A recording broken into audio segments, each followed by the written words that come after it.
अस्सलामुअलैकुम। बोल न्यूज़ के साथ मैं हूं मोहम्मद हसनैन खान। हेडलाइंस आपने जानी, बुलेटिन का आगाज़ करते हैं और आपको लिए चलते हैं ऑस्ट्रेलिया के शहर सिडनी, जहां सीरीज़ के तीसरे और आखिरी टेस्ट मैच में कप्तान शान मसूद का टॉस जीतकर पहले बैटिंग का फैसला पाकिस्तान के लिए एक करामत साबित न हो सका।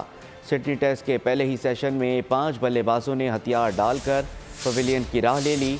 ओपनर्स बगैर कोई रन बनाए ड्रेसिंग रूम चल दिए। साइम अयूब को मौका देने का फैसला भी फ़ायदेमंद साबित ना हो सका। अब्दुल्ला शफीक और साइम अयूब खाता भी ना खोल सके। कप्तान शान मसूद 35, बाबर आजम 26 और सऊद शकील 5 रन ही बना सके। मैच के लिए पाकिस्तानी टीम की प्लेइंग 11 में 2 तब्दीलियाँ की गई हैं। मामूल हक और शहनशाह अफरीदी की जगह साइम अयूब और साजिद खान को मौका दिया गया है। 3 मैचेस की सीरीज़ में ऑस्ट्रेलिया को 2-0 की फैसलाकुन बढ़तरी हासिल है। बाबर आजम की बैटिंग तकनीक में क्या खामी है? पाकिस्तानी बैटर को किस तरह आउट किया जा सकता है? ऑस्ट्रेलियन थिंक टैंक ने खोज लगा लिया है। कैंगरूज बॉलर्स ने क्रीज के खास हिस्से में बॉल कराकर मिशन मुकम्मल किया। जारी करदा फुटेज में तज्जियाकार ने शानदार ऑस्ट्रेलवी मनसूबाबंदी से मुतालिक आगाही दी है। नौजवान क्रिकेटर साइम अयूब के कैरियर का पहला टेस्ट मैच। साबिक कप्तान बाबर आजम ने पाकिस्तानी ओपनर को टेस्ट कैप पहनाई। शानदार मुस्तकबिल के लिए नेक ख्वाहिशात का इजहार किया। आनजहानी क्रिकेटर एंड्री साइमन के कमसन बेटे की पाकिस्तान टीम से मुलाकात। ग्रीन कैप्स के साथ प्रैक्टिस सेशन में हिस्सा लिया। सिडनी टेस्ट में पाकिस्तानी टीम के फाते होने की ख्वाहिश का इजहार किया। पसंदीदा खिलाड़ियों में बाबर आजम, मोहम्मद रिजवान और शहनशाह अफरीदी का नाम लिया।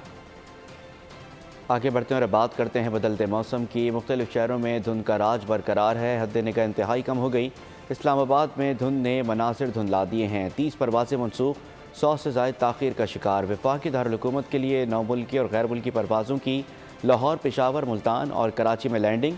धुंध के बायस लाहौर में ट्रेनें ताख़ीर का शिकार हो गईं। मोटरवे M1 पेशावर से रशकई तक हर किस्म के ट्रैफिक के लिए बंद कर दी गई। मोटरवे M2, M3 और मोटरवे M4 पर गाड़ियों का दाखिला बंद कर दिया गया। मोटरवे M5, M11, M14 पर भी धुंध का बसेरा। हद निगाह इंतहाई कम होने पर ट्रैफिक की रवानी मुतासर। सवात एक्सप्रेस वे समालिया से सवाबी मर्दान तक धुंध के बायस बंद। खैबर पख्तूनख्वा और बालाई सिंध में भी मंजर धुंधला गए। मोटरवे पुलिस की ड्राइवर्स को फॉग लाइट्स इस्तेमाल करने की हिदायत। अवाम को गैर ज़रूरी सफ़र से गुरेज का मशवरा। कहा, इंतहाई ज़रूरत में तेज़ रफ्तारी से परहेज़ और अगली गाड़ी से मुनासिब फासला रखें। फ़िज़ाई आलूदगी की वजह से कसूर में धुंध का राज बरकरार है। बोल न्यूज़ के नुमाइंदे आसिफ जावेद से मज़ीद जानते हैं। आसिफ, बताइएगा। जी बिल्कुल, कसूर में भी बढ़ती हुई फ़ज़ाई आलूदगी की वजह से धुंध की शिद्दत में इजाफा हो जाता है, लेकिन पिछले 2 दिनों की निस्बत आज कसूर में जो धुंध की निस्बत शिद्दत है बहुत कम है। अगर मौसम की बात की जाए तो आज ठंडी ठंडी हवाएं चल रही हैं और कसूर के अंदर जो दर्जा हरारत है कम से कम 7 सेंटीग्रेड और ज़्यादा से ज़्यादा 18 सेंटीग्रेड तक रिकॉर्ड किया गया है। कसूर के अंदर एयर क्वालिटी इंडेक्स की बात की जाए तो आज कसूर के अंदर एयर क्वालिटी इंडेक्स 184 रिकॉर्ड किया गया है। ये धुंध की वजह से बूढ़े बच्चे बहुत ज़्यादा बीमार हो रहे हैं, जिसमें खसूसन दमे के लोग बहुत ज़्यादा हैं और जिसमें बच्चों में सीने के मराइज़ और मुख्तलिफ़ किस्म की बीमारियाँ जन्म ले रही हैं, जिसकी वजह से बढ़ती हुई फ़ज़ाई आलूदगी की वजह से ज़्यादा आसिफ, बीमार हो। आपका बेहद शुक्रिया। और अब आपको बताते हैं कि गुजरांवाला और गिरदोनवा में स्मोक की शिद्दत बढ़ने लगी। शहरी सांस, नज़ला और बुखार के अमराज में मुब्तला हो रही हैं। गुजरांवाला में एयर क्वालिटी इंडेक्स और स्मोक की ताज़ा तरीन सूरत हाल के हवाले से मज़ीद जानते हैं हमारे नुमाइंदे तनवीर भट्ट से। तनवीर, बताइएगा। जी बिल्कुल, गुजरांवाला के शहरी और देहाती इलाकों को एक बार फिर स्मोक ने अपनी लपेट में लेना शुरू कर दिया है। धुंध की शिद्दत बढ़ने से स्मोक में कमी होना शुरू हो गई थी। अब दोबारा शहरी और देहाती इलाकों में एयर क्वालिटी इंडेक्स 233 पर पहुंच चुका है। स्मोक की शिद्दत कम होने से शहरियों को नज़ला, बुखार और सांस के अमराज से वक्ती तौर पर रिलीफ मिला था। स्मोक की शिद्दत में इजाफे से शहरी दोबारा मुज़रे सेहत फ़ज़ा में सांस लेने से बीमारियों का शिकार होना शुरू हो गए हैं। महकमा मौसमियात का कहना है कि धुंध की शिद्दत बढ़ने से हवा में नमी ज़्यादा होने पर स्मोक की शिद्दत कम हुई थी। धुंध में कमी से दोबारा स्मोक बढ़ रही है। तिब्बी माहिरीन का कहना है कि शहरी स्मोक से बचाव के लिए एहतियाती तदाबीर पर अमल करें, गैर ज़रूरी तौर पर घरों से ना निकलें, मास्क का इस्तेमाल ज़रूर करें ताकि स्मोक से पैदा तनवीर, होने। आपका भी बहुत शुक्रिया। मज़ीद आपको बताते हैं कि मुल्क भर में सर्दी अपने जोबन पर है। शदीद सर्दी शहरियों के दांत बजाने लगी है। कराची में मौसम खुश्क, सर्द हवाओं का राज बरकरार है। बला इलाकों में गज़ब की सर्दी। पहाड़ों पर सफ़ेदी। सैफुल मुल्क झील पर पारा -18 रिकॉर्ड किया गया। नारान -14, कागान -12, स्कर्दू और जगलोट में पारा -9 डिग्री तक गिर गया। गिलगित में -8, चलास -5 और कलाम में 4 डिग्री सेंटीग्रेड रिकॉर्ड किया गया। जबकि पंजाब के मैदानी इलाके भी खुश्क सर्दी की लपेट में। गलियात और शोगरान में -1 रिकॉर्ड। मलका कौसार मरी में भी हर सू चांदी बिखर गई। बलूचिस्तान में भी कड़ाके की सर्दी। ज़ियारत -3, मुस्लिम बाग और कल्लात में पारा 0 रिकॉर्ड किया गया। महकमा मौसमियात ने नौशकी, तुरबत, चाकी, नौकंडी समेत शुमाली बलूचिस्तान में बारिश की पेशगोई कर दी। गिलगित बल्तिस्तान मुसलसल खुश्क सर्दी की लपेट में है। मौसम की ताज़ा तरीन सूरत हाल जानते हैं बोल न्यूज़ के नुमाइंदे नदीम खान से। नदीम, बताइएगा।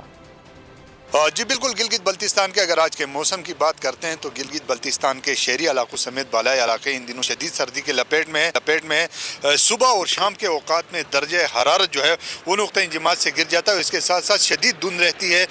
इसके साथ साथ आपको ये बता दें कि बालाई इलाकों में शदीद सर्दी की वजह से पानी जो है वो मुंजमद होना शुरू हो चुका है। इस वक्त हम दरियाए गिलगित के किनारे मौजूद हैं। शहरी इलाकों का आज मौसम जो है वो साफ़ है, मगर शदीद सर्दी की लहर बरकरार है। और शदीद सर्दी का अंदाज़ा इस बात से लगाया जा सकता है कि बाला इलाकों में जो पानी मुंजमद होना शुरू हुआ है उसके असरात जो है दरियाए गिलगित पर भी पड़े हैं और इसकी सतह जो है उसमें मुसलसल कमी आ रही है। महकमा मौसमियात के मुताबिक गिलगित बल्तिस्तान में अब तक मौसम जो है वो आपका बेहद शुक्रिया।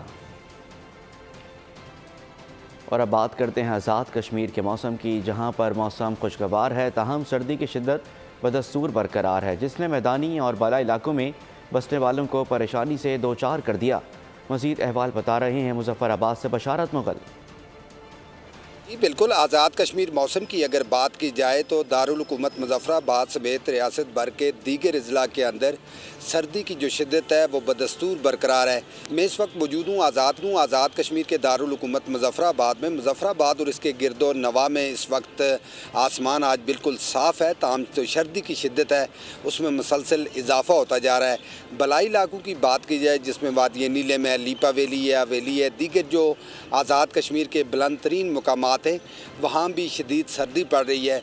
दिन के औकात की अगर बात की जाए तो दिन में जब कहीं तेज़ धूप लगती है सर्दी की शिद्दत में कमी वाक़ा होती है, ताम शाम के औकात में दोबारा खून जमा देने वाली जो सर्दी है जनवरी की उसने बलाई और मैदानी इलाकों के अंदर बसने वाले लोगों को अपने घरों में महसूर कर रखा है। दूसरी जानब मौसम का हाल बताने वालों का कहना है कि आइंदा 24 घंटों के दौरान आज़ाद कश्मीर में तफसीलात से आगाह कर रहे थे, आपका बेहद शुक्रिया। खिलाड़ियों के पास बल्ला रहेगा या नहीं, इलेक्शन कमीशन की नज़रसानी अपील पर पेशावर हाई कोर्ट ने फैसला महफूज कर लिया। फैसला आज सुनाए जाने का इम्कान। ECP के वकील ने कहा कि उन्हें सुने बगैर फैसला सुनाया गया। एडवोकेट जनरल ने अदालत में कहा कि हुकूमत केस में फरीक नहीं बनना चाहती। PTI के इंतखाबी निशान की बहाली ठीक या गलत, नजरसानी की दरखास्त पर पेशावर हाई कोर्ट ने फैसला महफूज कर लिया। जस्टिस एजाज खान ने दरखास्त की समाअत की। इलेक्शन कमीशन के वकील ने दलाइल देते हुए कहा, इंट्रा पार्टी इंतखाबात ठीक न कराने पर तहरीक इंसाफ को नोटिस जारी किया गया, जिस पर इलेक्शन कमीशन के इख्तियारात पर सवाल उठाए गए। कहा गया कि इलेक्शन कमीशन का फैसला गैर आईनी है। सिंगल बेंच ने इंतखाबी निशान से मुतालिक फैसले को मुअत्तल किया। इलेक्शन कमीशन को सुने बगैर हुक्म इम्तना जारी किया गया। वकील ने मजीद कहा कि विफाकी हुकूमत इस केस में फरीक नहीं। इलेक्शन कमीशन एक बाइख्तियार इदारा है जिसे अपने फैसले करने का इख्तियार है। एडवोकेट जनरल ने दलाइल में कहा कि हम इस केस में फरीक नहीं बनना चाहते। निगरां सूबाई हुकूमत के लिए तमाम पार्टीज बराबर हैं। अदालत ने फैसला महफूज कर लिया। इलेक्शन कमीशन के वकील ने मीडिया से बातचीत करते हुए भी कहा, अदालत का फैसला यकतरफा था। PTI की जानिब से मिसाल यूसुफजई पेश हुई और पार्टी का मौक़िफ़ देने की इस्तदा की। इलेक्शन का बाइकआउट नहीं करेंगे, अंडर 19 टीम के साथ भी लड़ेंगे, निशान कोई भी हो किसी को अकेले खेलने नहीं देंगे। चेयरमैन PTI बैरिस्टर गौहर ने वाज़ेह कर दिया। कहा, एक नाहल को वज़ीर आज़म बनाने की कोशिश हो रही है, आइन और कानून के मुताबिक उसका रास्ता रोकेंगे। तहरीक इंसाफ के इंतखाबी निशान का मामला, चेयरमैन बैरिस्टर गौहर अली ने कोर कमेटी अरकान से मुशावरत के लिए इजलास तलब कर लिया। इजलास में तहरीक इंसाफ का निशान न रहने की सूरत में अगला लाएमल पर गौर किया जाएगा। बैरिस्टर गौहर बल्ले का निशान छिनने की सूरत में नए निशान के हुसूल पर कोर कमेटी अरकान को एतमाद मिलेंगे। बल्ले का निशान ना मिलने की सूरत में 3 इंतखाबी निशानात पर गौर किया जाएगा। कासिम के अब्बा जब वज़ीर आज़म होते हैं तो उन्हें हमीद की अम्मा नज़र नहीं आती। दारों से मुस्तफ़ीद होने वाले उन्हें अपना बाप बना लेते हैं, जब मुस्तफ़ीद नहीं होते तो उन्हें सौतेला बाप बना लेते हैं। लाहौर की यूनिवर्सिटी में निगरान वज़ीर आज़म अनवारुल्लाह काकड़ की तलबा से बातचीत। मसला यही है कि कासिम के अब्बा जब ख़ुद होते हैं ना तो उनको हमीद की अम्मा बिल्कुल नज़र नहीं आ रही होती। रियासत के चंद इदारे उनसे मैं मुस्तफ़ीद हो रहा हूँ तो मैं उनको वालिद का दर्जा देना शुरू कर देता हूँ। दिया है ना। जब मुस्तफ़ीद नहीं हो रहा होता हूँ तो फिर शायद सौतेला बाप बना लेता हूँ। ये जो पूरा का पूरा निज़ाम अदल है, इस पे बड़े संगीन सवालात हैं और जब तक इस निज़ाम अदल को हम एड्रेस नहीं करेंगे महफूज रहना मुश्किल है। War has implications. War is not a joke. We have exploited the forum of OIC, we have exploited other international forums. So we are trying, the immediate objective is that somehow or other we stop this senseless war. Qasim के अब्बा को हटाया जाता है तो अदालत रात 12 बजे क्यों खुल जाती है? नूर मुकद्दम जैसे कमज़ोर केसेस में अदालतें क्यों बंद रहती हैं? लाहौर में तलबा के निगरान वज़ीर आज़म से चुपते सवालात। कासिम के अब्बा जब ख़ुद वज़ीर आज़म होते हैं तो उन्हें हमीद की अम्मा क्यों नज़र नहीं आती? वज़ीर आज़म का सवाल। तलबा के साथ वज़ीर आज़म की मुलाकात कैसी रही, आपको दिखाते हैं। सवाल ये है कि हमने अक्सर औकात ये देखा है कि अगर हमने यूसुफ रज़ा गिलानी साहब को हटाना हो या नवाज़ शरीफ साहब को हटाना हो या इवन कि अगर आपने कासिम के अब्बा को गिरफ़्तार करवाना हो तो हमारी अदालतें रात के 12 बजे भी खोल दी जाती हैं।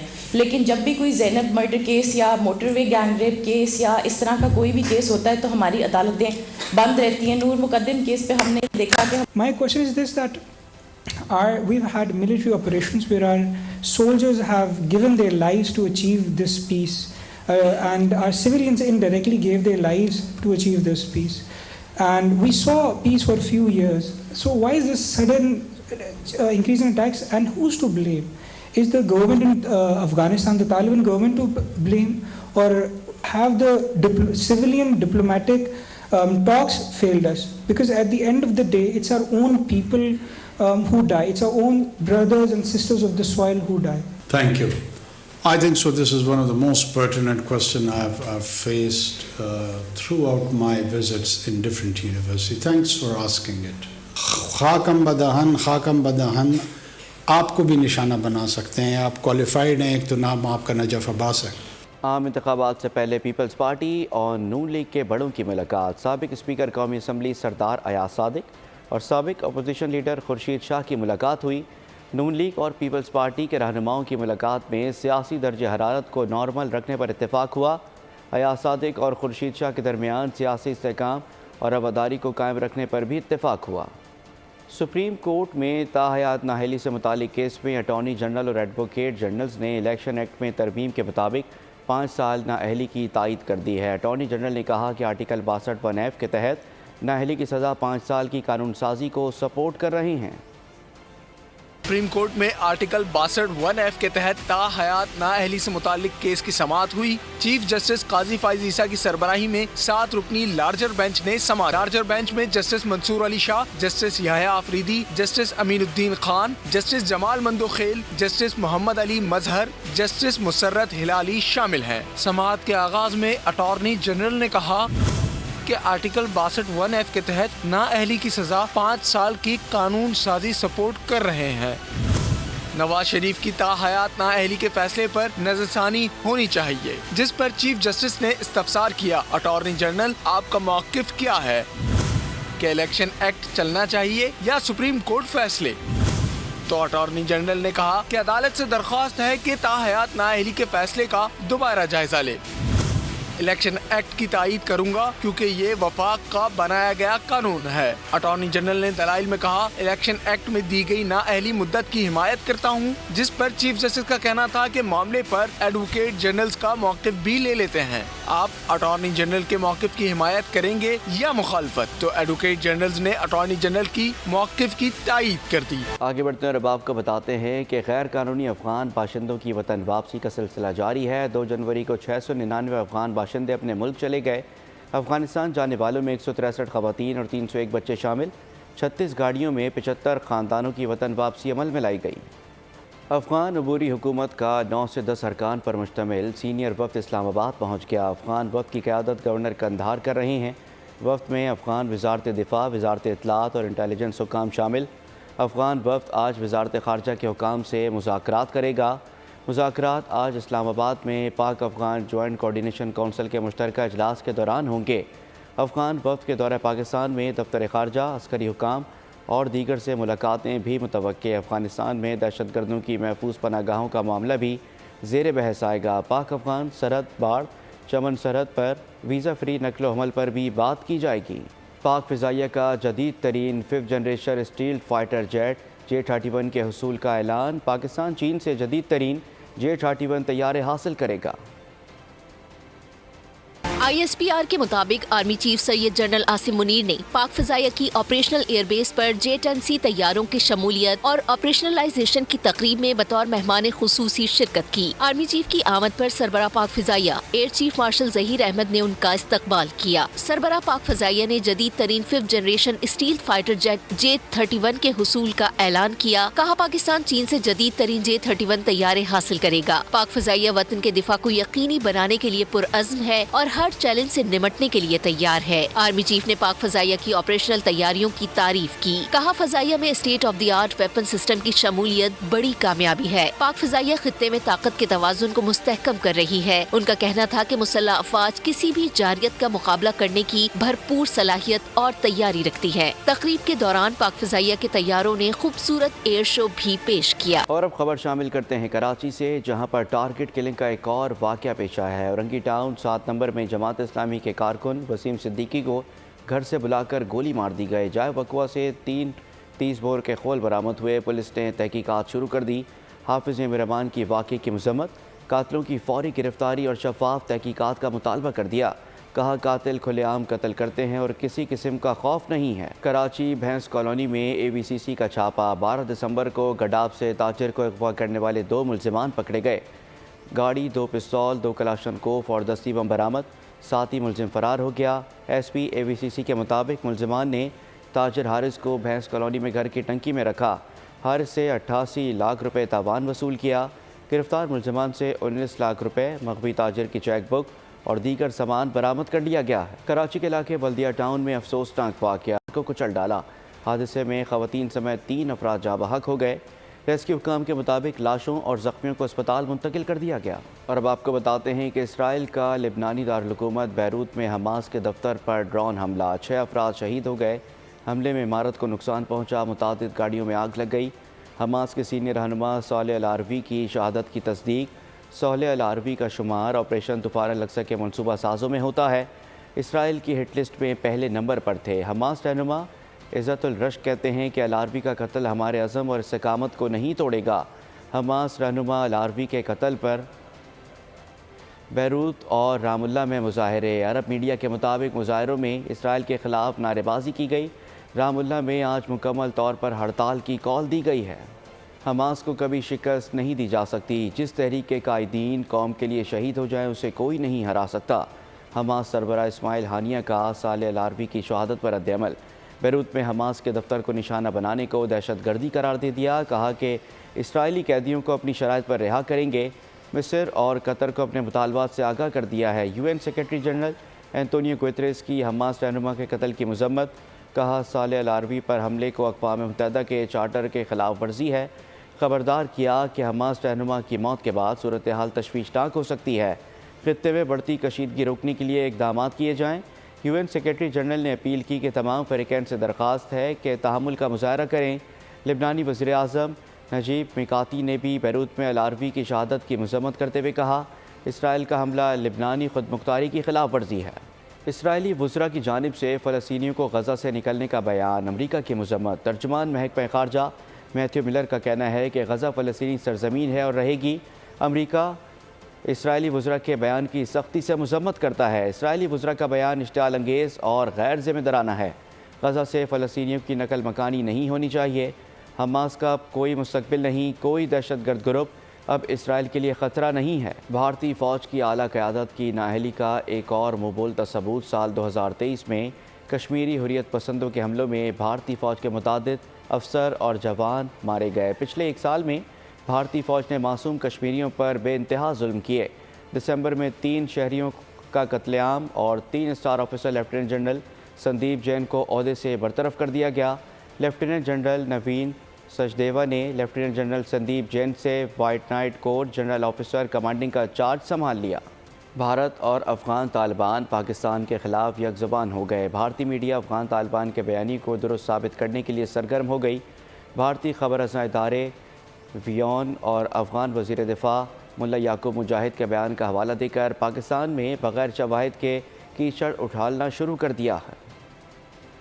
जापान के शहर टोक्यो में टीवी अदाकार इफ्तिखार अहमद उस्मानी के एजाज़ में पुरवकार तकरीब का अहतमाम किया गया। महफिल में पाकिस्तानी कम्यूनिटी की चीदा शख्सियात को ही मदऊ किया गया था। तकरीब में मौजूद अफराद ने पाकिस्तान से आए हुए मेहमान खुसूसी को जापान पाकिस्तान हाउस में खुशामदीद कहा।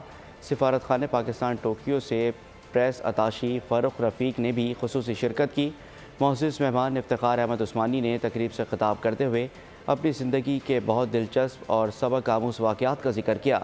तकरीब के अख्ताम पर मुस्लिम लीगी रहनुमा जनाब हाफिज़ महर शम्स ने मोअज़्ज़िज़ मेहमान को पाकिस्तानी कम्यूनिटी जापान के पाकिस्तान जापान बेस्ड अवार्ड दिया गया। तुर्क तहज़ीब और सकाफ़त के लिए खिदमात अदा करने वाली तंजीम तुर्क सोए तंजीम के क़याम की 30वीं सालगिरह यूनेस्को हेडक्वार्टर पेरिस में रंगारंग म्यूज़िकल शो का इनेकाद किया गया। कॉन्सर्ट में 7 ममालिक के 70 के करीब फ़नकारों ने परफॉर्मेंस की। और आखिर में आपको बताते हैं कि 1000 फीट की बुलंदी पर 40 जहाज़ में चोरी है। डकैती गैंग और 500 मिलियन का डॉलर सोना चोरी कर पाएगा या नहीं। एक्शन से भरपूर फिल्म लिफ्ट का ट्रेलर जारी कर दिया गया। बुलेटिन से फ़िलहाल इतना ही। मज़ीद खबरों के लिए विज़िट कीजिए हमारी वेबसाइट bolnews.com और देखते रहिए बोल न्यूज़। सब्सक्राइब करें और बेल दबाएं ताकि कोई खबर रह न जाए।